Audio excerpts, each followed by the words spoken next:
Hello, my name is Enzo Levati. I'm a junior undergrad studying psychology, and my project is about the evolution and devolution of academic freedom in Argentina. I wanted to start off with some notable aspects of Argentina's history.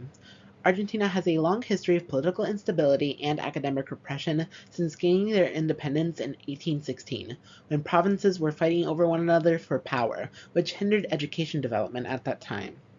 There was also the Peronist military coup in the 1930s, which heavily restricted school curriculum and enforced certain political ideologies.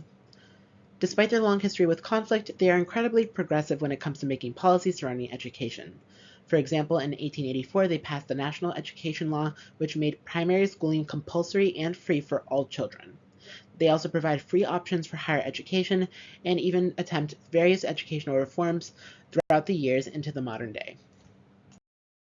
For this project, the question was, can students and faculty freely study, advance, and diffuse knowledge in educational institutions in Argentina? For data collection, I conducted archival research.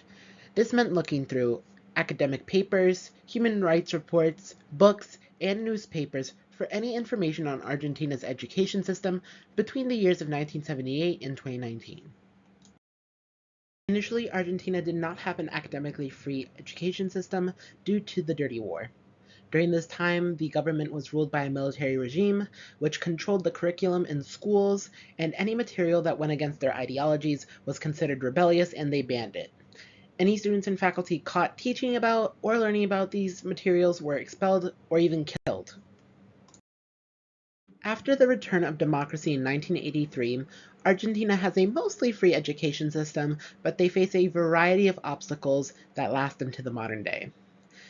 In K-12 education, the primary obstacles include child labor, high dropout rates, neglect of rural areas, lack of policy enforcement, and growing privatization. Meanwhile, in higher education, they face low enrollment rates, growing privatization, and they're affected by the obstacles in K-12 as kids who are unable to complete their K-12 education cannot move on to higher education. There are a variety of implications we can draw from the history of Argentina's education system. Starting off, civil conflict can hinder education by limiting the types of knowledge that students and faculty can interact with.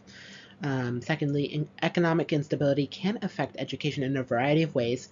For example, children will prioritize working for the family over getting an education. Rural areas are often neglected in terms of funding, and privatization of schools can widen the gap between lower income and higher income students.